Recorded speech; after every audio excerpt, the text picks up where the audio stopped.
Padepokan ditutup itu bukan karena izinnya, bukan juga karena kesalahan saya, tetapi terutama bagian IMB-nya.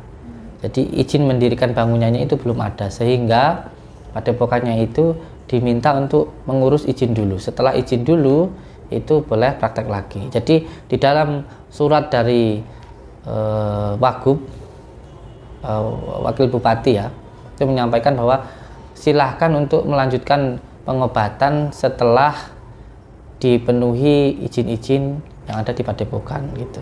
Iya, salah satunya kan karena opini yang disampaikan oleh Bang Marcel ini, sehingga masyarakat kan menjadi tergiring opininya. Akhirnya terjadi kerusuhan itu. Dari kerusuhan itu kan akhirnya menjadi polemik gitu.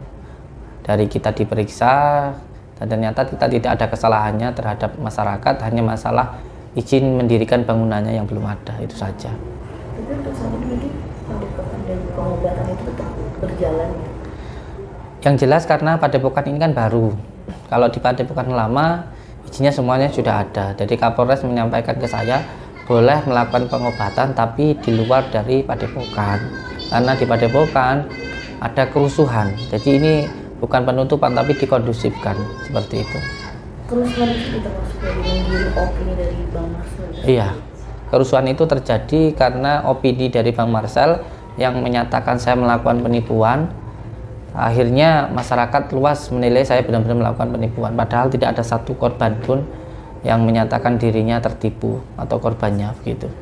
Beliau menyatakan ke saya bahwa sebenarnya Bang Marcel datang ke padepokan itu bukan untuk pembuktian, tujuannya hanya untuk konten atau viral begitu. Dan ternyata memang benar sekarang beliau viral dan subscribe-nya naik besar gitu. Tapi jangan sampailah ketika kita berkreativitas itu kita menjatuhkan orang lain. Ketika kita pengen baik nggak perlu menjelekkan orang lain. Tunjukkanlah kreativitasmu, tunjukkanlah kemampuanmu, jangan menjatuhkan orang lain, itu tidak baik seperti itu. Ketika beliau menuduh saya melakukan penipuan, mana buktinya? Beliau harus bisa menunjukkan bukti-buktinya. Kalau beliau tidak bisa, alhamdulillah, kalau beliau tidak bisa membuktikan tuduhannya, ya harus minta maaf gitu loh. Karena ini sudah menjadi opini di masyarakat. Saya sebenarnya sama sekali tidak pernah menanggapi omongan orang dan lain sebagainya. Buat saya itu sudahlah, saya terjun di dunia media sosial dari dulu. Saya sudah paham kalau nanti bakal dikomentari, dicaci dan dibully. Saya tidak masalah itu.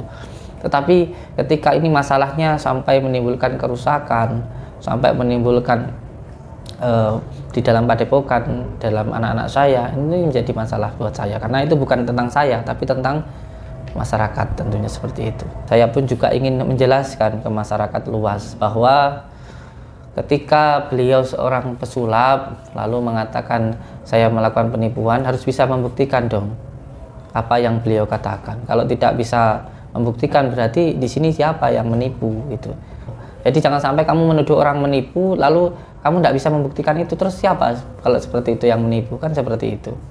Saya itu sangat suka sekali dengan dangdut ya, makanya kemarin peresmian pondok pun juga saya kan mengundang dangdut gitu. Itu pun juga menjadi sebuah perdebatan di masyarakat. Masa seorang yang dikatakan Gus kan gitu ya, walaupun saya bukan Gus, saya hanya pemulung rosok ya, katanya pemilik padepokan kok mengundang dangdutan kan gitu. Terus saya sampaikan, nah kalau saya ngundang pengajian loh kamu nggak mau datang kan gitu.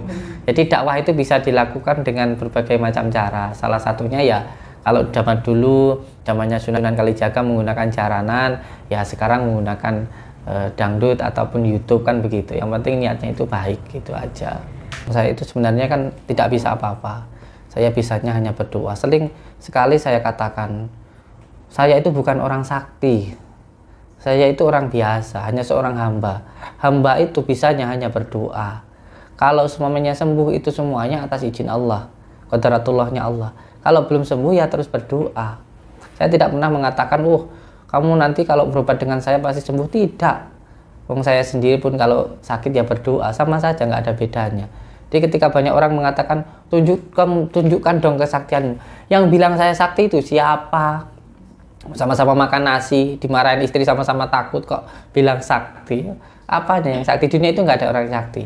Orang yang sakti itu orang yang sabar. Orang yang sabar itu adalah orang yang selamat, itu saja. Komentar netizen sangat luar biasa ya terhadap saya. Tapi kembali saya katakan bahwa seperti apa yang dikatakan oleh kiai saya, bahwa ketika tanaman itu pengen subur, maka dia harus disirami dengan kotoran sehingga tanaman itu subur. Ketika kita dicaci, dibully, sebenarnya itu adalah cara Allah untuk menaikkan derajat kita. Disitulah letak kesabaran yang saya terima.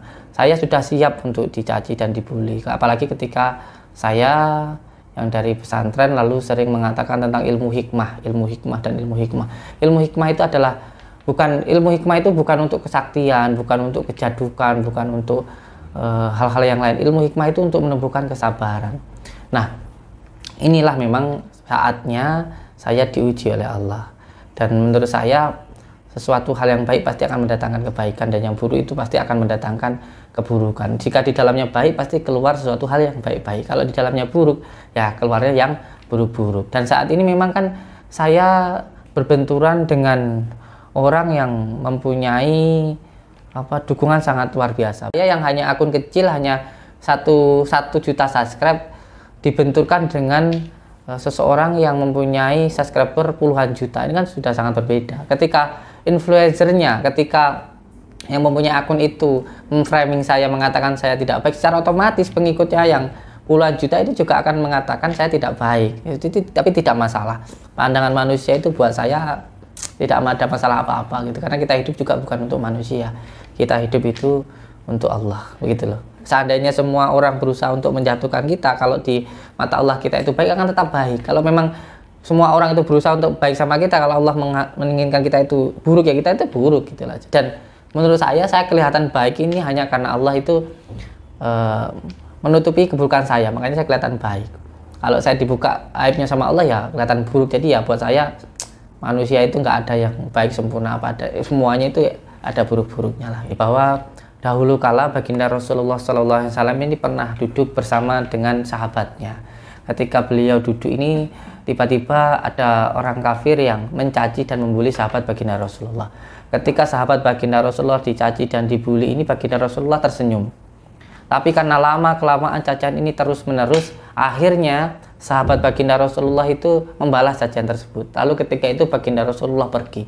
Ketika baginda Rasulullah pergi, sahabatnya ini menyusul, lalu bertanya, "Ya baginda Rasulullah, tadi ketika saya dicaci, dibuli, saya diam, panjenengan di situ tersenyum dan tetap menemani saya. Lalu ketika saya membalas cacian tersebut, kenapa panjenengan pergi dan kelihatan cemberut?" Lalu ketika itu baginda Rasulullah menjawab, "Tadi ketika kamu dicaci dan dibuli, kamu sabar, maka malaikat datang dan mendoakan kamu, menaikkan derajat kamu. Tapi ketika kamu membalas cacian tersebut, malaikat pergi, setan yang datang. Karena setan yang datang, saya pun pergi." Gitu. Jadi hikmahnya, ketika kita dicaci, dibuli orang, kita tidak marah, maka disitulah nanti Allah akan menaikkan derajat kita. Tapi kalau kita membalas, nggak ada apa-apa yang kita dapatkan kecuali hanya menuruti hawa nafsu. Kayak contoh, sampai saya kasih sesuatu, "Ini mbak," gitu. Kalau sampean nggak terima, sampean nggak mau, kan kembali kepada saya. Tapi kalau sampean terima, ya sudah, nggak akan ada apa-apa, begitu. Seperti itulah contohnya. Jadi jangan marah ketika dibully maupun dicaci. Ya sekarang ada hikmahnya kan, makanya saya mengatakan kepada saudara saya, jangan marah kepada Mbak Marcel, jangan marah kepada orang-orang yang mencaci saya.